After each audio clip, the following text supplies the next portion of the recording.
नमस्कार दोस्तों, बहुत बहुत स्वागत है आपका हमारे YouTube चैनल में। हम आज अपने इस चैनल के माध्यम से फिजिक्स मॉडल सेट पेपर 2022 का दूसरा वीडियो लेकर आ चुके हैं। कल हमने इसी पेपर से 35 सवाल किए थे और आज बाकी के बचे हुए 35 सवाल भी हम आपके सामने करने वाले हैं। तो आइए और वीडियो को स्टार्ट करते हैं। हमारा पहला सवाल आज का आपके स्क्रीन पे दे रखा है, वो है अल्फा कण होता है यानी अल्फा पार्टिकल इज। आपको बताना है अल्फा कण होता क्या है। तो अल्फा कण जो है एक हीलियम न्यूक्लियस यानी कि हीलियम नाभिक होता है। आई होप आप सबका क्लियर हुआ। विकल्प सी बिल्कुल ही सही है। अगला सवाल देखते हैं हम।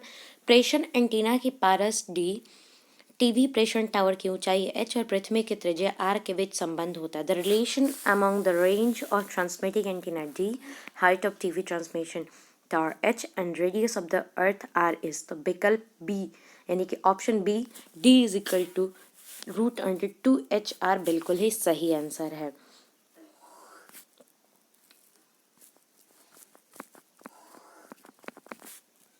अगला सवाल देखते हैं हम। अगला सवाल है हमारा 38 नंबर क्वेश्चन है। मूल अवस्था में हाइड्रोजन परमाणु की ऊर्जा होती है। The energy of hydrogen atom in the ground state is.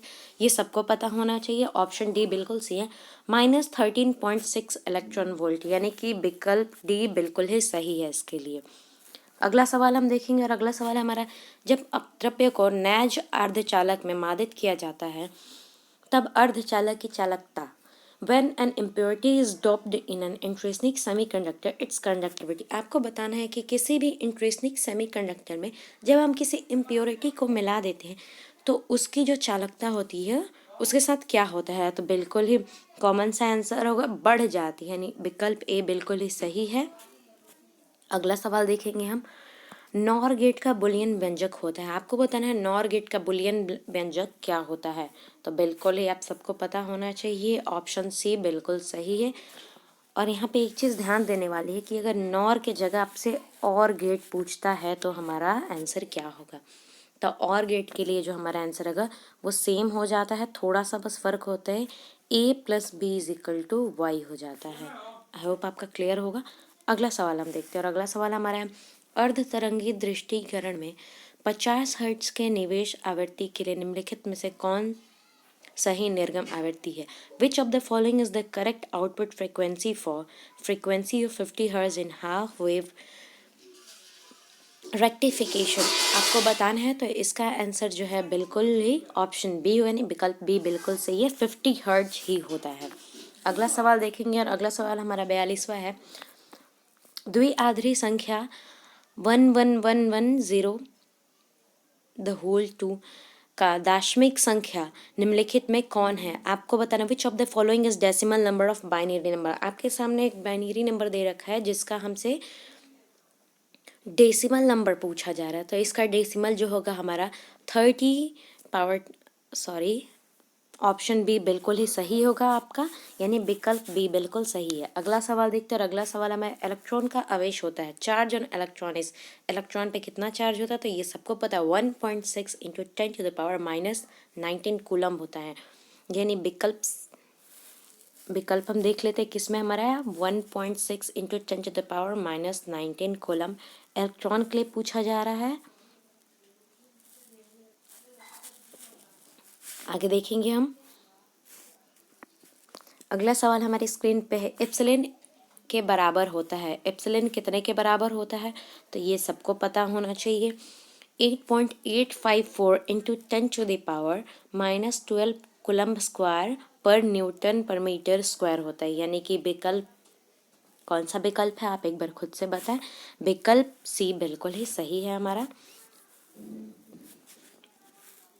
अगला देखते हैं। द्विध्रुव आघूर्ण के लिए निम्नलिखित में कौन सही है। Which of the following is correct for dipole moment. Dipole moment के लिए कौन सा सही होता है तो डाइपोल मोमेंट के लिए 1 = 10⁻⁻30 सेंटीमीटर होते हैं। यानी 45 का हमारा विकल्प सी बिल्कुल है सही होगा। अगला सवाल देखेंगे हम। अगला सवाल है हमारा। चित्र में ए और बी के बीच समतुल्य धारिता है। आपको बताना है equivalent capacitance between A and be in the figure is. आपके सामने एक चित्र दिया है, आपको बताना है इसकी इक्विवेलेंट कैपेसिटी कितनी हुई, तो इसकी इक्विवेलेंट कैपेसिटी C/3 यानी विकल्प बी बिल्कुल सही है। अगला सवाल देखेंगे। अगला सवाल है हमारा, निम्नलिखित में कौन संबंध सही है? Which of the following relation is correct? आपको बताना है कि 1 एम्पियर के लिए कौन सा जो संबंध है वो बिल्कुल ही सही है। तो सबको पता है कि 1 एम्पियर के लिए 10⁻³ माइक्रो एम्पियर होता है, यानी कि हमारा विकल्प ए बिल्कुल ही सही है। अगला सवाल देखेंगे। 48th क्वेश्चन है, निम्नलिखित में कौन संबंध सही है? Which of the following relation is correct? तो कौन सा रिलेशन सही है? तो हम देखेंगे कि ऑप्शन ए यानी कि धारा घनत्व बराबर करंट अपन एम्पियर होता है। अगला सवाल देखेंगे, प्रतिरोध के लिए निम्नलिखित में से कौन सा संबंध सही है? Which of the following relation is correct for resistance? ये सवाल आप लोग हमें कमेंट बॉक्स में बताएंगे कि इसमें कौन सा ऑप्शन सही होगा।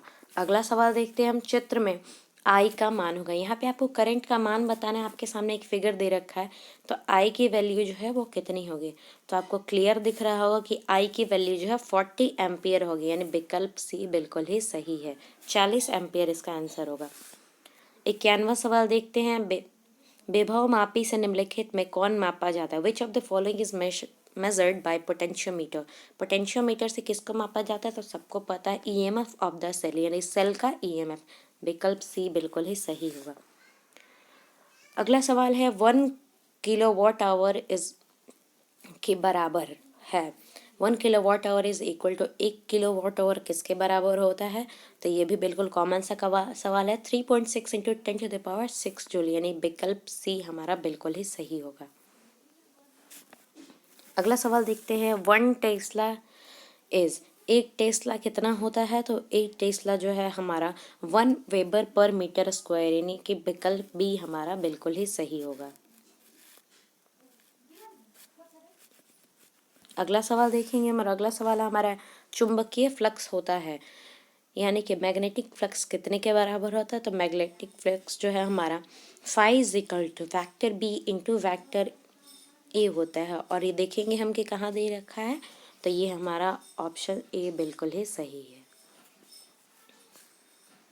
विद्युत चुंबकीय तरंग का वेग होता है, वेलोसिटी ऑफ इलेक्ट्रोमैग्नेटिक वेव्स।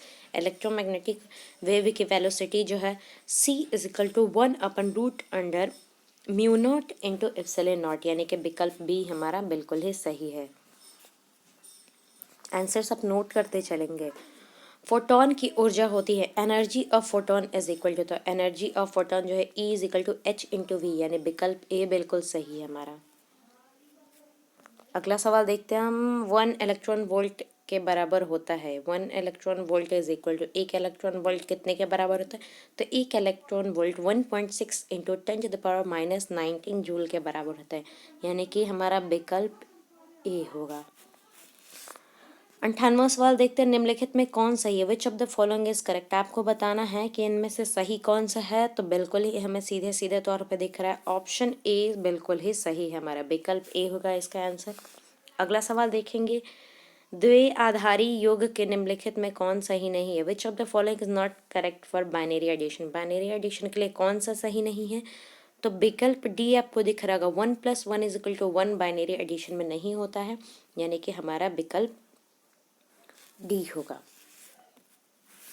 अगला सवाल हम देखेंगे। अगला सवाल है हमारा, किसी ऊंचाई ट्रांसफर में यदि प्राइमरी और सेकेंडरी कुंडली में क्रमशः N1 एंड N2 लपेटे हों, तब in a step up transformer if number of turns in primary coil and secondary coil are N1 and N2, then आपको बताना है कि अगर N1 N2 जो है कॉइल्स जो है लपेटे गए हैं, तो आपको बताना है कि क्या होगा आंसर हमारा। तो हम एक बार ध्यान से इस क्वेश्चन को फिर से देखते हैं। In a step up transformer if number of turns in primary coil and secondary coils are N1 and N2 respectively, then तो क्या होगा? तो इसका आंसर जो होगा हमारा N2 जब भी होगा वो N1 से बड़ा होगा, यानी विकल्प बी हमारा बिल्कुल ही सही होगा। अगला सवाल हम देखेंगे।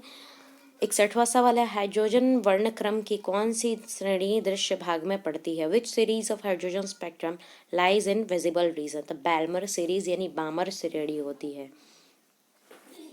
विकल्प ए बिल्कुल ही सही है हमारा। अगला सवाल हम देखेंगे और अगला सवाल हमारा है उत्तल लेंस की फोकस दूरी 1 मीटर है, उसकी शक्ति होगी। अगर फोकल लेंथ जो है कॉन्वेक्स लेंस की 1 मीटर है तो उसका पावर क्या होगा, तो पावर हमेशा जो है आपका 1 डायोप्टर होगा, और 1 डायोप्टर जो है हमारा ऑप्शन सी है। अगला सवाल देखेंगे हम, संयुक्त सूक्ष्मदर्शी के लिए निम्नलिखित में कौन सही है। Which of the following is correct for compound microscope. Compound microscope के लिए कौन सा सही है, तो कंपाउंड माइक्रोस्कोप में F0 जो होता है वो हमेशा FE से छोटा होता है, यानी कि विकल्प बी हमारा जो है बिल्कुल सही होगा। अगला सवाल देखते हैं हम। अगला सवाल है हमारा, पतले प्रिज्म दरम्यान न्यूनतम विचलन का कोण होता है। Angle of minimum deviation by the prism is, तो ये आपको बताना था, ये होता है μ-1 इंटू ये ए, यानी विकल्प सी बिल्कुल ही सही होगा हमारा।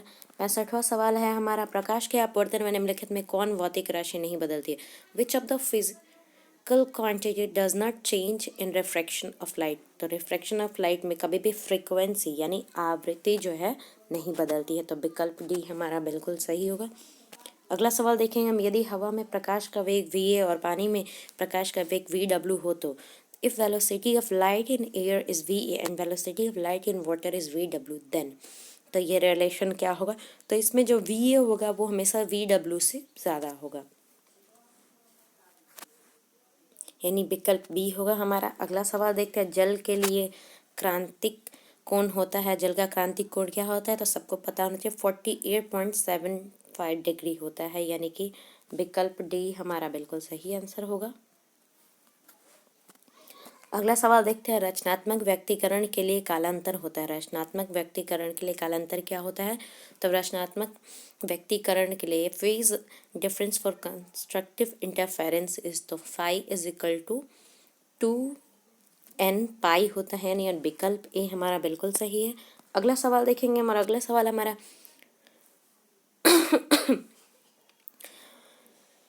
विच of the following is correct for intensity of scattered light. Scattered light के लिए कौन सा जो है बिल्कुल सही है, तो हमारा ऑप्शन डी होगा, और ऑप्शन डी हमारा क्या है, विकल्प डी बिल्कुल ही सही होगा। 69 के लिए आज का आखिरी सवाल है हमारे सामने, कांच के समांतर सतह की पट्टी का फोकस दूरी होता है। Focal length of parallel sided glass slabs, तो ये इन्फिनिटी यानी अनंत होता है, विकल्प बी होगा इसका आंसर। आज हमने 70 सवाल कर लिए हैं। आई होप कि आप सबको सारे क्वेश्चंस समझ में आए होंगे। Thank you so much. अगर वीडियो अच्छी लगी हो तो लाइक करें, शेयर करें, सब्सक्राइब करें और हमें कमेंट बॉक्स में ज़रूर बताएं। Thank you so much.